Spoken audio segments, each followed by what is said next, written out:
Ladies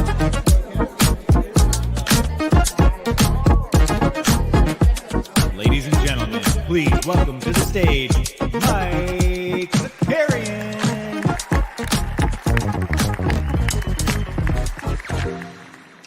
GM, let's go. Good morning. Welcome back, everybody. The NBA bit coming at you live. We're coming at you live. We got a fun one this morning. Hope everybody had a good weekend. We got Sneeps up in the chat. Matic Auto. Yeah, people probably stayed up late last night. I know I did, past my bedtime. There you go, the common man enjoying that Cowboys victory. We got Sneeps up in here. That's right, Matty Harrison. We got Bow Divine up in here. Listen, if you're joining us for the first time, do us a favor, like the video, smash the little subscribe button, okay? And hey, if you're watching this after the fact, thanks for watching it. You can also get it in podcast form. You can find a link to all that stuff in the description. Also, Snoop Lube, let us know. Happy National Chocolate Covered Pretzels Day. Love to see that. Start with a little story time because if the energy feels down, or if at some point I writhe around in pain or scream out because something happens, just a little heads up of how the weekend went. Last regular season softball game of the year, shouldn't be a problem. Playing a little shortstop. Make a great backhanded diving stab. Just pop up, make a throw to first, cool. Next play, had to lay out again. Back-to-back plays. Body was fine. Ball was hit to the outfield, and I just turned around to see where it went. And I had something shoot from just my little ass all the way up to the top of my head. Just fired all the way up and was walking around like Colin Farrell in the Colin Farrell in the Penguin. I'm just a lot of left to right. Left to right was on my ass for most of the day yesterday, but that's not going to change the energy. Okay, we're still going to be bringing it to you today, this morning. However, if I move around a little funky, that is why. We got Daniel Pedro. Good to see you, Daniel. Thank you for joining the show. Hey, let's do a little business up top, and then we're going to dive right in. We got 5 segments for you this morning. We're prepared. We're ready to cook this morning, okay? Couple of things this week. So no 89 Cavs this week. Just a reminder, that will be starting next week, every Wednesday night. But no, none this week. We'll have some SORARE content go up on the Elite Fantasy Hoops channel. Should have a video for you tomorrow. And then we'll have a live stream either Wednesday or Friday. We'll have that. And the NBA bit Monday, Wednesday, Friday this week at 9 a.m. Next week, I announced this last week, but next Tuesday, a week from tomorrow, auctions go live for the first time over on SORARE NBA, and we are going to be streaming the conclusion of the first auction. So we're going to go live around 3:30 Eastern. The auction should conclude around 4 p.m. Eastern. We're giving away some SORARE NBA cards. We're also giving away 2 NBA tickets to a game of your choice. Now, obviously, if you're like, oh, I'm going to go to Warriors-Knicks, that's going to be a little bit harder to get tickets for. But wherever you're located, we'll assist you in getting 2 tickets to an upcoming game. You give us a couple of options, we'll get you there. So all of that will be happening on the Elite Fantasy Hoops channel next week. And then we're only a couple weeks away from real-life basketball action, which means live before lock. All that fun stuff is right around the corner. But let's get into it. You guys ready? You guys ready to rock and roll? Because I'm going to be honest, guys. I'm locked in today, all right? I'm locked in today. I got up early because I had to move the car for parking, but then I went to work. And I think you're going to be ready for it, okay? So let's get started. This is what we're going to be doing this morning, okay? A little PTI action coming at you. We're going to be talking about the defending champs. We're going to do some rookie debuts. We get the Bodega Cat update. We're going to check in on the Bay Area and then wrap up with an underdog pick'em, okay? We had our first full weekend basketball action. Preseason action started on Friday. Shout out to everybody that tuned in over on Playback, right? We had Weisberg and Sneeps fired up the first game in Abu Dhabi between the Celtics and the Denver Nuggets. And then shout out to everybody that stayed up late night with us for Lakers, Minnesota, while me and Trey were breaking down that game and having some fun over there while nobody was really playing. Although we did see Dante DiVincenzo for the Timberwolves in orange shoes. But we are getting started, and we already got like a little, I wouldn't say poster, but Jaylen Brown just throwing it down on the Yokes, just throwing it down on Jokic. Celtics look awesome. So they played 2 games, right? They played on Friday, and then they played again on Sunday. And it was just, just workman-like stuff. And we get to see a little bit of everything. So in both of these games, right, we had the first one, Celtics won that one 107-103. Starters played like 18 to 20 minutes for the Celtics, but they just looked like, Yeah, they were trying. They were trying. They were not messing around. Tatum had 12, 6, and 5 in 19 minutes. And listen, I'm not a shot doctor, all right? I'm not even a body language doctor. But Tatum's jumper looked a little bit smoother. So that little giddy up, that hitch that they had in there at the end of last season, or in the postseason heading into Olympic basketball, everybody was freaked out. Looked a little bit smoother.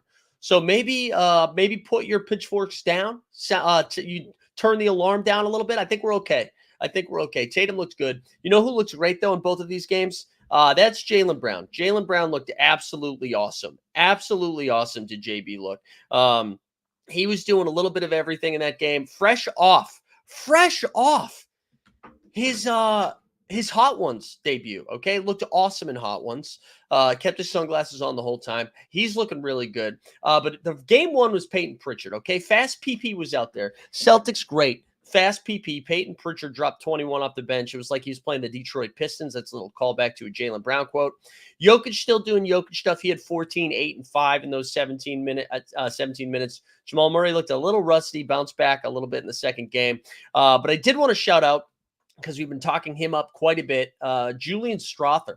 So Strawther played 22 minutes off the bench for him in the first game, dropping 11 points, 2 boards, 2 dimes. In the second game, he got the start and dropped, 17 points. I'm telling you guys, I'm excited about the Julian Strawther experience from the fantasy perspective. I really do believe the Denver Nuggets are going to need him this season, because I don't think they're going to be able to rely on guys like Christian Brown. I mean, Christian Brown's going to be out there, but rely on him to like really bring an offensive load to it. So I think we're going to feel good about that. We got Juan Stockton in the chat. GM Juan Stockton, good to have you here this morning. Murray was a little bit better in the second game. Shot 4 for 9 with 11 points. But here's the real takeaway, guys. I think the Celtics are going to be good this year. And, they're like, oh, man, no Porzingis. I'm not worried about them. I'm not worried about the championship hangover. I think the only thing the Celtics will be battling, at least in the regular season, is health. If the Celtics stay healthy, I know the New York Knicks improved. I know the 76ers improved. I still think the Celtics are going to win a ton of games. And it's not because they beat Denver back-to-back in Abu Dhabi in games that don't count towards freaking anything. They just look good, man. They look good. They're deep. You just see them roll guys out like Peyton Pritchard. I feel like would be playing a lot on a bunch of other teams. And instead, he's like 7th or 8th guy for the Celtics. He comes in there, shot of adrenaline right to the veins. We got Botavine in the chat saying, I sold Strawther on SORARE, so he'll probably go off. I'm telling you, man, Strawther's going to be legit. I don't know, he's going to have a role. Julian Strawther is going to have a role, but the Celtics look like ready to defend their title, and I'm looking forward to it. I don't know if people watch those games, if they have any takeaways. I'm not ready to go full panic on Jamal Murray. I was listening to on Friday morning, Kirk Goldsberry had he jumped on the Ringers. On Bill Simmons' podcast, and I love Kirk Goldsberry. I feel like he used to work for Grantland. I think he's like a professor at UT Austin. And they were talking on this, and it sounds like he's coming back to the Ringer, by the way, or going to the Ringer. That's exciting. They were talking about the rule shift that we saw halfway through the season. And I always, because they're not calling as many gimme fouls. You can play a little bit more physical. And when I think about the players that impacts the most, I think about James Harden not being able to get to the line. Trae Young, same thing, foul merchant, Trae Young. I think about those smaller guys who maybe aren't as physical. Kirk highlighted Jamal Murray and how, you even saw, because FIBA, they call it a little bit looser in FIBA, and he looked pretty rough in FIBA as well. The second half of the year slowed down a little bit when they made that rule adjustment. So that I am a little bit nervous about Jamal Murray heading into next season. And you guys know I'm a Jamal Murray truther. So I'm hoping he's fine. That's true, Maddie. Yeah, not a rule shift, a point of emphasis, because it's illegal for the league to change the rules halfway through the season. So as long as you just adjust words a little bit, it's totally fine.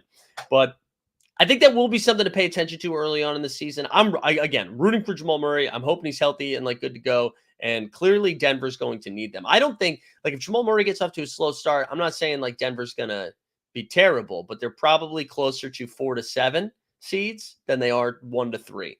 But there you go. That's it. Anything else on Celtics or Nuggets? I don't know if you guys watched those games. I think I just wanted to highlight it because I think it's like pretty cool right now. It's cool to be like, ooh, maybe the New York Knicks are the team to come out of the East. Maybe the Celtics just got lucky. I think the Celtics are going to win a ton of games. And I think they're very good. And I think they're the best team in the league right now. So there you go. There's the defending champs. Enough of that. Let's get on to segment 2. Rookie debut, baby. I don't have a ton of stuff for these like sick little media graphics over here. Don't have a ton of them. But I just wanted to highlight some of the rookie stuff that happened over the weekend. So Rob Dillingham, the first game was against the Los Angeles Lakers on Friday night.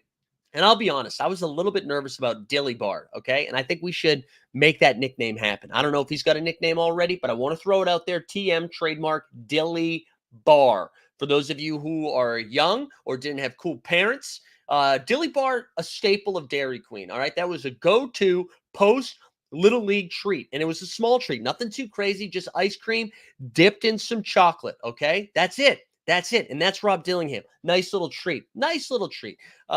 He looked smooth, man. He did. He had no problem getting to his spots, dropped 21 points. And my biggest concern with him in Summer League was he just looked like, I remember I was sitting next to Justin Ketchen, shout out the 89 Cavs. We were in Vegas looking at the court, and I was like, I can't find Rob Dillingham.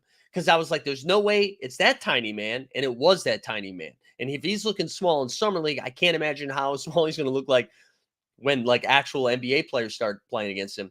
But he looked good, man. He looked good. He was getting to his spots. He had a nice little floater a couple of times, knocked down a couple of jump shots just quick enough. And Terrence Shannon Jr. in that same game dropped 14, 5, and 4. Listen, Minnesota doesn't need a ton from them. But if they're able to contribute, if Dillingham, in the Peyton Pritchard role for the Boston Celtics, where you're not relying on him to do a ton, but if he can come off the bench, spell Mike Conley so that old man Con isn't doing everything, I think that could be a pretty impactful player for him. I wonder if Dante DiVincenzo runs a little bit of the second unit too, and then Terrence Shannon Jr. just seems to do a little bit of everything when he's out there, right? He's big, but he's got a little ball handling. He's fast. He's pretty aggressive, just kind of gets into passing lanes a little bit, impacts the rim. So, I don't know. Maybe Dillingham's only playing like 15 to 18 minutes a game. Terrence Shannon Jr. might only get like one rotation, but something to monitor. I thought they looked good. Dalton Knecht in the Lakers debut, he dropped 16 and 3. You're going to notice Bronny didn't make the cut there. I think he had 2 points in the first game, 6 in the second, something like that. I hope after Bronny gets like one shift with LeBron on the court in the regular season, whether he goes to the G League or not, I kind of hope we all shut the fuck up about Bronny. Like I don't need all the those Twitter accounts being, don't turn this into like a Caitlin Clark, Angel Reese thing where you got to say something crazy every single time something happens. Quality over quantity. We don't have to fire out every take. Let Bronny live. But yeah, anyways, Dalton Knecht. Oh my God, Markan, just take a break, dude. You know what's funny, man? I have to imagine that you're right now home alone, probably no pants on, okay? And I don't know what kind of athletic shape you're in. I just know that you probably don't have any pants on. And I would like to know what your search history is because you make the same joke over and over again. I'm a little concerned what you're searching out there, Markan. You're very concerned with the P. Diddy stuff. It makes me think that maybe we should send the FBI over and check in on your Google search history. And at least, just do some work. Do some work and come up with something creative. Because right now, you've said the same thing 25 times in maybe 2 shifts of watching the show. You can do better than that. All right? You can do better than that. All right, Kolek from the New York Knicks. We had to talk a little bing bong. Everybody got excited about Kolek in Summer League. 3 for 5 from 3. I don't know how much time Kolek is going to get for the Knicks. I really don't. But whatever. He gets out there, knocks down a couple of triples for you. There you go. I'll also, real quick on the Knicks, I know we're going to talk about Bodega Cat in a second. Precious Achiuwa in a preseason game, 33 minutes. My guy logged 33 minutes in a preseason game. Tibbs is built different, guys. Tibbs is built different. We also have, Markin, listen, shut the fuck up, dude. All right. If that comes up, cool. All right. And I'm not even going to repeat it. Podcast listeners are going to be like, why is Mike dropping F-bombs this early? Just like, shut up. And you do this again, I'm just not going to have you in the chat. All right. All right. Yeah. You know what? I don't need you here, dude. I don't need you here. We'll put you in timeout. If you come in and do this again, I'm just gonna ban you for good. All right. because you are a loser. That's what you are. You're a loser, and that's what happens. That's what happens. God, man, it's 9:15 in the morning. It's 9:15 in the morning. Unbelievable. He watches like one TikTok. This is how QAnon started. This guy right here, that's Q. This is how it started. It was LeBron. It's LeBron. It's Soprano. God, fucking unreal, man. Do some meditation, yoga, stretch. Go for a walk. Get some outside activity in. Do something. God, I bet he's probably got a Kobe statue too. That's the other thing. That's the only thing that would make sense. Like, who likes Kobe that much that it's got to be that. God, man, find God or whatever religion you need just to find something else, Don't lose focus, biggest bullish. Don't you worry, baby. Don't you worry. Let's do a mental health check. We got Daniel Berry in the chat. Jordan's here. All you've missed is Psycho Marcon. Let's do a little mental health check. Talk about let's find it. Let's do this one.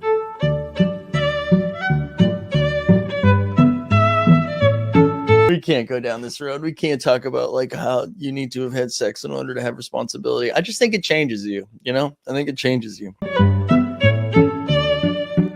All right, baby. Back to the rookie debuts. How about Shaheen? That's not the correct pronunciation, but for you Charlotte Hornets fans, he came in and knocked down a couple of threes too. I don't think he's projected to do too much. He was like more of a project for the Hornets. I think people were surprised how highly he was drafted. But hey, man, whatever you're able to do for this Charlotte team. Also, good to have LaMelo back. It was just like nice checking that box score, seeing LaMelo out there. We didn't have Mark Williams, but we did have LaMelo. Let's talk a little bit about Alex Sarr, who has quickly become my if you guys were here at the top of the show, we get our first back screen. Oh man. Alex Sarr, 15-4-3, but he has quickly become my highest owned guy in Underdog. And we saw some of it last night. I'll be honest, he did not look good. Like his early on did not look good. 15-4-3, but was just kind of lost out there a little bit. However, part of the reason that I'm drafting a lot of these Washington Wizards, especially the young guys, is I feel like they're going to be pretty impactful the second half of the year. But what I'm excited about with Sarr, they did start him at the 4. They started Alex Sarr at the 4 next to Jonas Valanciunas, which means he's going to be playing some 4 and some small ball and some 5 for them as well. So I think he's not going to be very efficient, but he is going to be out there a lot. So I'm pro Alex Sarr here. Pro Alex Sarr, 15-4-3. And then Matty Harrison, buckle up, baby. I know we were talking about who's got pants on and pants off. You could take him off for this one. Detroit basketball! Detroit basketball! There we go. Ronnie Holland, baby. Ronnie Holland, 10.6 boards, 5 dimes, a steal, and a block. My guy was plus 26 in its preseason, so who cares? And Detroit's probably never going to be plus 26 again, but that's fun. That's good. You didn't really know what you were going to get from Ron Holland. It seemed like a ton of upside that we might not see until like year 2 or year 3. How is he going to make sense in this roster? We still don't know. But man, you're going to feel good if you're Detroit. He came out there and balled. Badavine let us know Bilal Coulibaly had a good game for the Wizards too. He was great, man. He was really, really good. Bilal went out there and balled. Yeah, Timmy Hardaway. He's doing Timmy Hardaway stuff. Zealey saying, aren't you afraid to buy in-season cards with rookies in cap zero for two? Aren't you afraid to buy? I'm not afraid to buy. What do you mean? Yeah, you mean because their cap is going to be 0, so they're going to be more expensive at the beginning of the year? Yeah, I mean, I'm not afraid. I'm not afraid of it. I think it's just like we know it's going to be pretty expensive. So, but it's also going to give you a cheat code for a shot at winning. So I wouldn't say I'm afraid. I mean, I guess you're going to have to decide if that's what you're down for. But I will say, I think like overall, good stuff from the rooks. I think the rookie should feel good. I think, again, it's all upside right now in the preseason, right? It's all sunshine and flowers. Nobody's playing real games. So you can just be excited about it. But I think if you're Minnesota, getting good energy from Dillingham and Shannon, Dalton Connect being able to knock down some jumpers is going to be an important part for the Lakers. We got Kolik. So I don't really care too much about those guys. But then Sarr and Ronnie Holland. I mean, that's a good start. Good start for the Rooks. I think that's a lot of fun. All right, let's go to a little bodega cat. Let's go to our next segment. Look at this. Just beautiful stuff here today. Beautiful stuff here. Next segment, we get the bodega cat. So let me remove this. And this is what we're going to start with here. Let's see if we can, let's see how this looks. Because we're still figuring stuff out. Let's go full screen on that. And let's see a little cat debut here. Let's see. We got Bodega Cat here, just trailing and knocking down triples. This is. I am a little bit nervous about this, and karl-Anthony Towns didn't go too nuts, right? Like it's not like he went off in that game, 1 for 5 from 3. So we just saw him hit his only one, 5 for 6 from the line. Played 15 minutes, 10, 4, and 2. The starters played 13 to 15 minutes together, and this was the starting 5 that Tibbs rolled out, which is what I think we're going to get, right? We got Mikal Bridges and OG Anunoby playing the 3 and the 4, Cat at the 5, Brunson at the 1, and then Josh Hart was the 2-man for him. Patrick Quinn in the chat. Yeah, we can start over. Sure, buddy. But I think like good sign for the Knicks. I mean, Cat is going to be. Man, just they are going to be really difficult to defend. They really are. I think they're just offensively, they're going to be really, really nice. I think the biggest issue for the Knicks heading into the season is going to be just keeping Cat on the floor. We know Tibbs likes to play his guys, right? So like that, he'll be out there for a bunch of minutes. But I'm just going to read you some of. Actually, you know what? So we don't play the same video over and over again. Let's try this here. Let's do share screen and do this. So this is just the box score. How does that look? Yeah, you probably can't see any of that stuff, but let's try.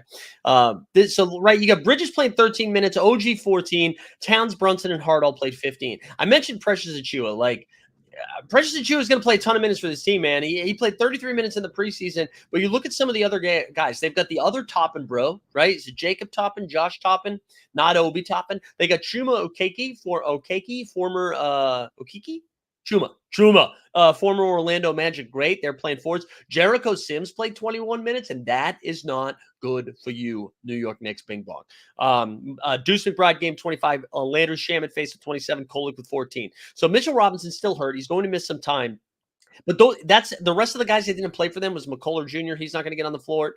A bunch of guards, right? So their bigs are Precious. Chuma's more of a small forward than a big forward. Like Precious can play some small ball 5 and big 4, but that's it. It's Sims and Precious. And so Cat famously loves to do some dumb fouls. And if he is unable to stay on the court, the Knicks are going to be in weird spots. Now, that's probably a bigger issue as we head deeper into the postseason. Like, I'm not worried. They'll be able to figure that out in the regular season. I don't think that's going to be a problem, but something to pay attention to. I mentioned Charlotte, too. Good to see LaMelo played 19 minutes. He had 18 points, went 4 for 10 from 3, 18 and 7 with 4 boards. Big Dick Nick Rich, he was the starting 5 with no Mark Williams yet. Here's some guys on the bench that I forgot. Harry Giles III. He's out there, baby. Harrison. Is it Harry? Yeah, it's Harry. He's out there on the Hornets now. Love to see that. He only played 5 minutes, so like whatever. I forgot Taj Gibson's still in the league. He's on this team. But yeah, Saloon played 22 minutes. And again, he looked pretty good. 4 for 8 from the field, 3 for 5 from 3. And I was thinking about it, right? When we look at their bench, so let's assume Mark Williams is healthy. They start Miller, Bridges, LaMelo, Mark Williams, and then Josh Green at the 2, right? The guys coming off the bench. I think you're going to see some Trey Mann. I think you're going to see some Vasily Micic. You'll see some Seth Curry. And then Grant Williams didn't play last night. They still have Cody Martin as well over there. Maybe we get some Nick Smith Jr., but I doubt it. So I do think there's going to be some opportunity for Shaleen to play, and I think that's pretty exciting. But again, to go back to the Knicks, because that's the reason we're talking about them, man. They're just gonna be an offensive juggernaut. I really do, because karl-Anthony Towns, I mentioned this in one of the recorded videos we did. Brunson was able to get to all of his spots with guys like Mitchell Robinson, Isaiah Hartenstein, and Julius Randle in the way. They're no longer in the way. Karl-Anthony Towns is going to be able to slide out to whether it's top of the key, the corner, the angle, whatever. It's just going to provide so much more spacing that's going to allow Brunson to cook even more. Let's just check some of the other starters over here. We have OG Anunoby only took 3 shots. Brunson, of course, Brunson filled it up with 12 and 3. Mikal Bridges with 4 points. Josh Hart, no points on the board. So again, there's probably two. Not enough to like really dive in, but I think just to see that one highlight that we showed at the top of Brunson dropping it off to Cat, who's trailing and just knocks it down. Beautiful. But bottom line is saying man hands with Charlotte now. Weird. So Terrence Mann is still on the Clippers. And while we're talking about man hands, let's see what we got. Do we still have that drop yet? Let me see your man hands, money. So that's Trey Mann. That is Trey Mann, who is now over with the Hornets, who has moved from the Thunder. Terrence Mann is still with the Clippers, which we are going to talk about the Clippers here in a second. Actually, why don't we move over to item number 4 here, because I think we'll talk about this for a few minutes. This was the game on Saturday. We had the Golden State Warriors took on the Los Angeles Clippers. Let me switch to this here to move to segment 4. So Warriors win this game 91-90. And again, we're not taking away too much from these preseason games. But one of the things with the Golden State Warriors, I was reading some of Marcus Thompson III from The Athletic, his reporting. I think that like, again, for as much as the Warriors have gotten better, I think there's a lot of question marks for how they're going to play this year. So their starting 5 in this game against the Clips was Draymond at the 5, Kuminga at the 4. Trace Jackson Davis at the 4, Kuminga at the 3, Steph at obviously the 1, and then DeAnthony Melton was out there to start this game, which meant Podziemski was coming off the bench. Now, we should also note Andrew Wiggins was not available for this game. So Wiggins has been sick. He's been missed a ton of time. He's been missed a lot of practice so far. So the Warriors are in this weird spot where I think they would like to play Trace Jackson Davis more. However, if you play Trace Jackson Davis and Draymond Green together, which Draymond at the 5, TJD at the 4, so now you have no shooting from 2 players already, which means Kuminga, who I think would make sense to start at the 3, probably has to sit down for Wiggins, because Wiggins has a little bit of a better outside shot. Because I think it's really hard with the way Steph plays and the way the NBA is right now to have 2 guys on your team that can't stretch the floor. Because then it's just going to be really condensed. It's going to be easier to shut down Steph. The other thing I would say is that the DeAnthony Melton, man. If DeAnthony Melton is going to be starting, I think we have to reevaluate a little bit what's happening again. To quickly go over to Underdog for a second. DeAnthony Melton, one, is barely getting drafted in these double dribble drafts. But if he's going to start next to Steph, I mean, that's a decent 16th round click, because we were clicking Podziemski in like round 9, because I kind of assumed Podgod was going to start. And I still think, like, I don't think we should freak out that like Podziemski's not going to play. I think like even if he comes off the bench, he's going to be playing like 6-man minutes, which is plenty to impact like fantasy basketball. But and the big knock against Anthony Melton is, can he stay healthy, right? That was one of the biggest issues that he ran into last year with the 76ers, is that he just couldn't stay on the court. So I don't know. I don't know how Golden State's going to play this out, because I think they're pretty high on Trace Jackson Davis. I mean, they can't figure out what to do with Kuminga too. Like this roster is weird, and I know everybody was really excited about the moves they made this offseason, bringing in Kyle Anderson, Buddy Hield, and DeAnthony Melton. And I like all of those players, but those players are really good additions when the team is already good. You know what I'm saying? Those are like last piece role player guys that come in and can help take your team from like a 6 seed to a 2 seed or something like that, because it just fills in the bench a little bit. We're talking about those guys needing to be out there for lots of minutes, as they are almost being added like they are not stars, but like higher caliber guys than they really are. They are 7th and 8th guys. Even as much as I like Melton too, it's just I think we've overvalued how much better Golden State has gotten better this season. Shout out Boston Base, by the way, gifting 5 NBA Bit memberships. Scoop those up, baby. Scoop them up. Real quick, Tesla was saying, is OG the highest valued offensive 4th option ever? $200 million deal, right? I would say the one thing I would say, Tesla, is that you look at the Celtics roster too. You could probably say that for any of those guys not named Tatum and Brown, but yeah, probably. And then you also said, are we underrating the feel it takes to play off Steph Clay? Obviously had that in spades. Yeah, I mean, I think so, right? But I think Melton makes sense there next to him. I'm going to go to Common Man's comment next. I think Melton makes sense next to them because he can shoot the 3, and he is like a great point of attack defender. He's a great on-ball defender. Like Melton can do a little bit of everything, which helps out. I think he's got that and Kyle Anderson's another guy like this too, where I think it'll very high IQ players that'll be able to slip in to both their offensive and defensive schemes pretty quickly. But I mean, the biggest thing about the Warriors is the shooting unlocks everything else. And if it's just Steph and Melton out there, because if we're considering Wiggins as a shooter, I think that's concerning for Golden State. And Tesla was saying, does Steve Kerr have an issue developing young players? Yeah, I mean, listen, because I also made a note of Moses Moody, who played awesome again. Moses Moody, 12 points off the bench. He was playing when the starters stopped playing. Like, I think there was a world in which Moody and Kuminga could be more impactful on this Warriors team if they were brought along. But they went, and they're in a weird spot. I know, like, they talked about the 2 timeline things forever. They're in a weird spot because they have Steph at his peak, or like probably on the downhill now, but Steph's still like one of the top 10 players in the league. You have Draymond Green, who still makes a ton of, I know we love to make fun of Draymond, rightfully so, but still makes a ton of sense on that Warriors team, especially next to Steph. They just move they move so great together.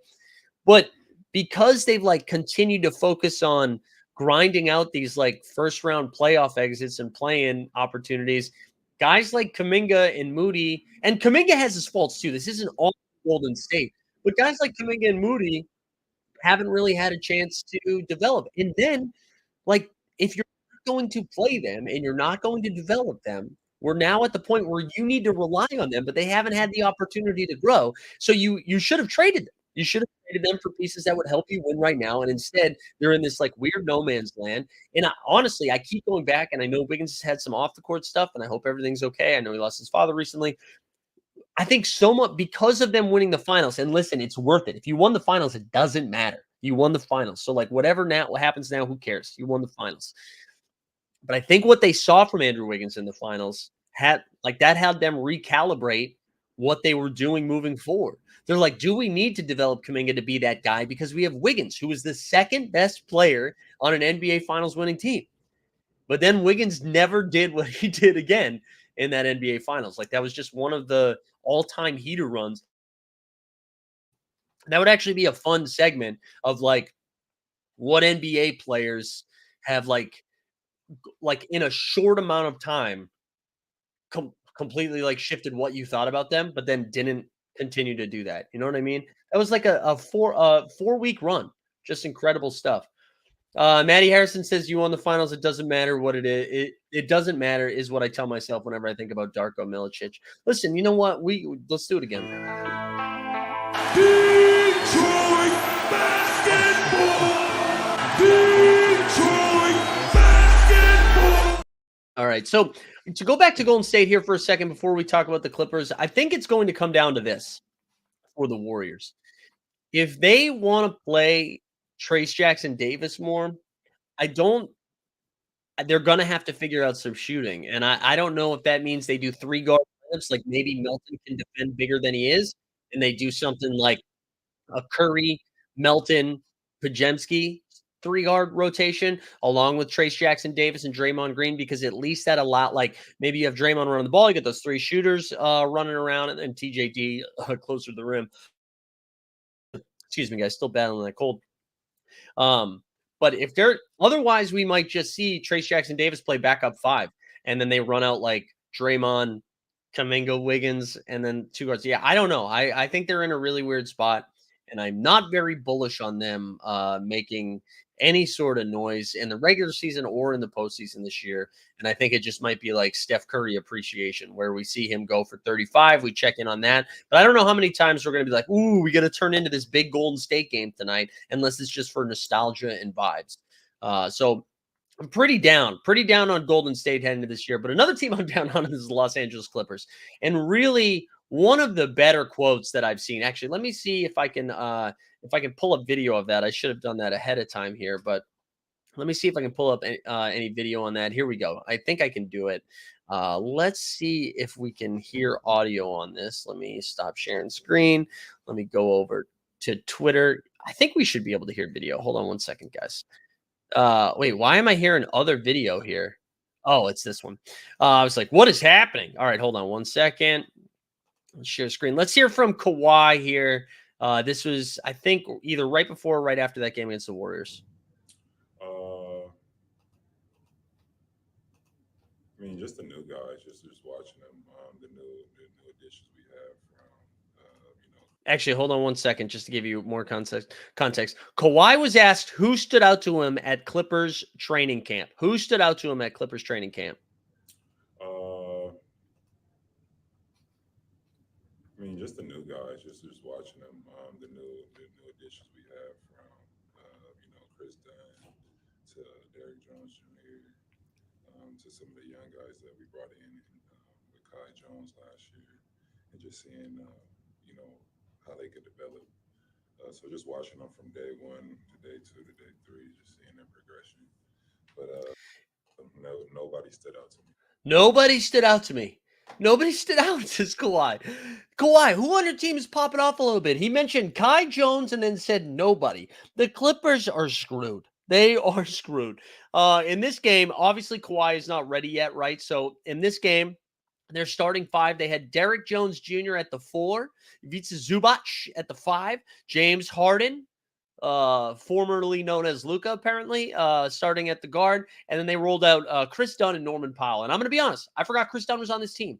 I actually think that's like sneaky good for them. But then this was their bench rotation. Kai Jones, who we mentioned, played 22 minutes off the bench. There's somebody named Ryan Dennis, Roger Dennis. I don't know. They got a guy, Bones Highland. We know Bones. Terrence Manhands, Amir Coffey, somebody named Darling, KPJ, Porter Jr. played 16 minutes, excuse me. Kwame Brown, I'm not sure. Alondas Williams is on the team. They're in a lot of trouble, guys. They are in a lot of trouble. And Kawhi has already mentioned that the knee inflammation is going to be a thing for him. Honestly, we're probably making fun of this Kawhi quote. I mean, this is like textbook Kawhi. It's not like Kawhi is someone who's been like a great cheerleader over the years or exudes confidence in his words or whatever. You know what I mean? Like, so maybe we're overrating that a little bit. But you look at this roster, the Clippers are going to be in so much trouble this year. And if Kawhi is able to play 60 games, Kawhi and James Harden, that's going to win you enough games that it's not a travesty. Like maybe you're fighting for a play-in, maybe like this somewhere between the 6 and the 9 seed. Nice. But if Kawhi is unable to go, which it already sounds like he's not going to be ready for the start of the season. I mean, we've brought this up so many times. The Oklahoma City Thunder have a pick swap with the Clippers this year. And it's like the rich get richer, OKC already with a ton of assets, already favored to win the most games in the regular season this year, to be the 1 seed in the Western Conference. And now they're probably going to get a lottery pick from this Clippers team if Kawhi is not healthy and ready to go. So down bad for the Clips, I think. However, let's get some 2 bright spots, even though it's probably more about fantasy implications than anything else. James Harden. If Kawhi plays 60 games, James Harden is going to be a very good fantasy play this year. If Kawhi doesn't play 60 games, James Harden is going to be an excellent fantasy play this year. I was looking at some of the double dribble stuff, which I'm going to go over there in a second. From earlier in the season, Harden was earlier in the drafting season of the Underdog NBA double dribble best ball contest. James Harden was going in the 50s. He's now going anywhere between 27 and 30. That's wild. The other guy to shout out is Zubac. I think Zubac is going to absolutely eat. My only concern is that Ty Lue only plays him like 25 minutes a game because that's what he seems to do. He likes to go small and stuff like that. But I don't think they're going to have a ton of options. So I think we bought a Zubac is going to be out there again. In 18 minutes, had 14 and 6, was an absolute beast. Tessa saying visiting players being distracted by screens of the Intuit Dome should be good for at least 3 wins. Yeah, that's true. A lot of good feedback on the Intuit Dome. Seems like people are jacked up and excited about the Intuit Dome. We'll see how many people are going to it by April, So we'll see. There was also, I was listening to, I think it was some Athletic NBA podcast reporting, or maybe it was on the Ringer NBA show group chat. I can't remember, and I apologize. About how maybe they didn't spend the money on Paul George because they knew Kawhi's knee was like this, and they were like, why go over the second apron and then not have a shot anyways, so maybe we just take the L. Regulator showed up, said GM late today. Well, listen, Regulator, you can see the new format here. You can go back to rookie debut. I talked about your guy, Theodore Chalin. That's the incorrect pronunciation, but it is French. But yeah, we talked about him. He had a good showing in that first game, going 3 for 5 from 3. But I think that's it for the West Coast stuff. Clippers look weird. Warriors look weird. I'm not bullish on either of those teams. Well, I think it'll be interesting to see what they end up doing with the Pajemski. If you are a pod god drafter or better or whatever, I don't think you should freak out about Pajemski not starting. I think they're still trying to figure out what they're doing and whether he starts or comes off the bench. I think Pajemski's still going to be playing a ton of minutes, so I'm not too worried about it. Bill Belichick in the Taylor Swift sweatshirt. His girlfriend just posted on her IG. There you go. Huge news for Billy. Huge news for Billy. Let's go over to the underdog streets here for a little bit. Let's go poke around over there. Also, appreciate everybody hanging out today. Hope you guys are having a good start to the week. Just a reminder, the NBA Bit Monday, Wednesday, Friday. And for those being like, man, I remember when we were doing the NBA Bit every day. Well, guess what? Now we have these cool ass tickers, on the side, a little PTI action. So we're getting better. We're getting better. Oh, speaking of which, we got to switch, baby. We're on to segment 5. But a reminder, we'll be back on Wednesday for the NBA Bit. We'll have a recorded video sometime come out this week on this channel that you're watching now. We'll also have some elite fantasy hoops content as well. Yeah, we've been on a little pick'em heater. Yesterday was a little bit frustrating. We can go look at some results here. It was still definitely a positive day. It was definitely a positive day on the pick'em streets. Let's go look at it. Last night was rough. I don't know. How does this look over here? Last night was rough here. We kind of gave some money back. The brutal one here was we had Tolbert. We were all over the Tolbert line of 34.5 yards. He crushed that easily. Najee Harris crushed the receiving yards. I thought Chris Boswell for 2 field goals was lock city. And unfortunately, the Steelers were able to punch it in there late instead of just kick the field goal. Was really rooting for a field goal. So that one hurt. But yeah, yesterday we had, and shout out the off and on the clock guys, the Badge Bros and Roto Run and Nez and then Peter Overzet. But they had Kirk over 54.5 receiving yards. Kirk was terrible in the first half, but then caught a 50-yard bomb in the second half. Burrow, who absolutely ate that.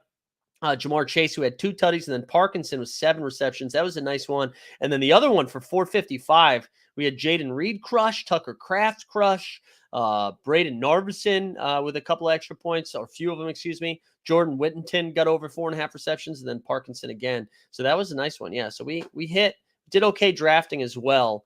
Let's go. Speaking of drafting, so right now, let me just do a hard refresh on this. Right now, we're through 81 drafts. I have 5 slow drafts that are still active as well. But let's look at some exposure. This is through 79 teams so far over here on Underdog. Again, by the way, if you haven't signed up for Underdog, promo code HOLD, HOLD, get you a 100% deposit bonus match up to $1,000. So we still have a lot of Mark Williams, but as I mentioned, Alex Sarr, let's actually do position by position. Pod got here at 29%, slowed down on him a little bit because I was so high on him. Kevin Porter Jr. at 26, Vassell at 26. And then we got Nembhard at 24. Grady Dick. I didn't mention Grady Dick because he's year 2 guy when we were doing the rookie debut. Grady Dick looked really good in that game yesterday for the Toronto Raptors. And I think he might actually turn into something. So I've upped my big Dick exposure. Patty said, how many total are you trying to get in for so you can max 150 on the double dribble. I'm going to do as much as I can. I'm definitely going to get to 100. I'm going to try to get to 150. Grades will get up shots. Yeah, I'm excited about Grady Dick. We got Bub Carrington again, trying to get overweight on these Washington Wizards here because I think the second half of the year they're going to carry the torch. Simons, Cam Thomas. I also should mention, I missed it. Shaden Sharp got dinged up. He's going to miss, I believe he's going to get reevaluated in a month with like a labrum issue. And then, yeah, RJ Barrett dinged up his shoulder yesterday. I think he's undergoing an MRI today. Hopefully that's not going to be a big issue. But and then we'll go to 15% here. So we got Cam Thomas at 19, Malik Monk, Cade Cunningham, Jaden Ivey, Keontae George, been clicking him a little bit more. A lot of IQ. And then some Jordan Poole in there as well. The wing position here, a lot of Koulibaly, a lot of Bilal Koulibaly. I'm hoping this is going to be my biggest W of the year. I've been calling for Bilal to have a breakout year since May. And so I'm really hoping that we're going to see it from him. He's at 27%. We got Khalil Ware at 24%. And then, I've just been, I'll show you guys in a second, but I keep drafting from somewhere between 6 and 12 in almost every draft. And I take Scotty Barnes basically from 9 to 12, and I take Jason Tatum if he's there. So that's why we have 24% Barnes, 21% Tatum, 20% LeBron, 20% Siakam, Then you got Bridges, Isaac, Jalen Johnson, Tobias Harris, Jabari Smith Jr. That's percent.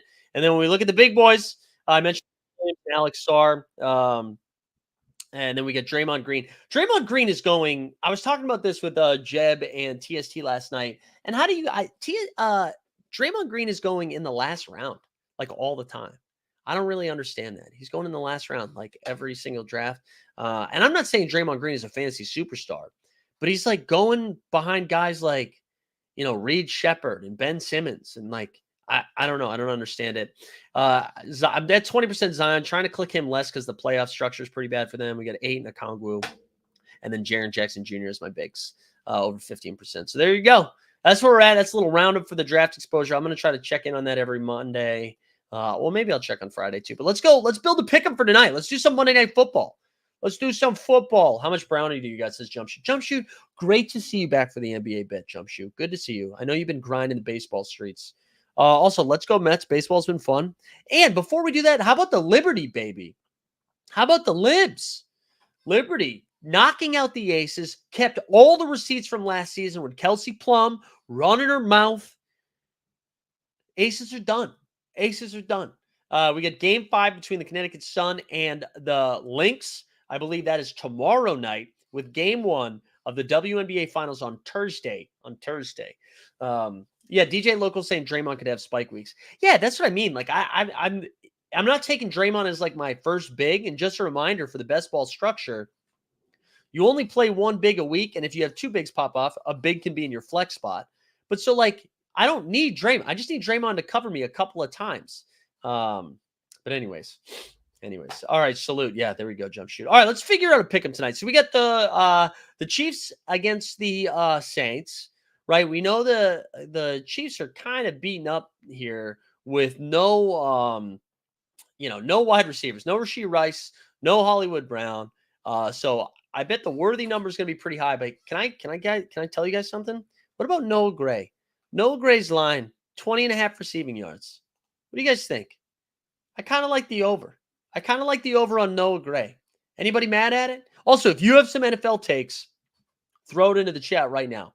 Throw it in the chat right now if you got some takes for tonight. I kind of like the Noah Gray. They don't have anybody to throw to. It's like the corpse of Juju Smith-Schuster. They got Justin Watson, Xavier Worthy, and then Travis Kelce. And I feel like Gray's been out there. Let's see, what's Gray been doing recently? What can Gray do for you? Previous game, 4 targets for 40 yards. 1 target for 13 yards. When was the... Okay, I guess he hasn't... What was their last game? Let's see, Gray reeled in all. Yeah, let's do it. Let's do some Noah Gray. 20.5 receiving yards. There we go. Kelce is over. Let's do a double tight end build. Kelce, let's give him a tutty. 1.17. All right.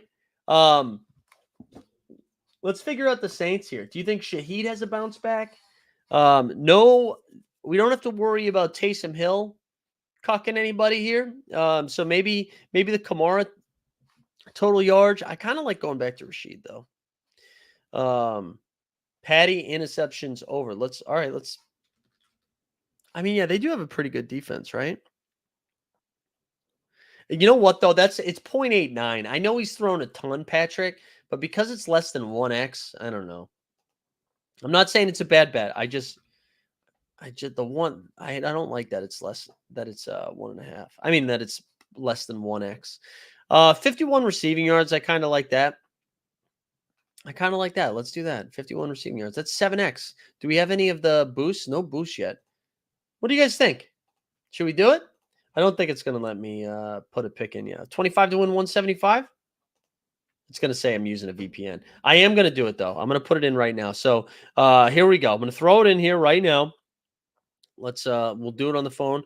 What do we say? I like this double tight end build. We're unique here. So we're going to go for a Kelce tutty. You know what we could do?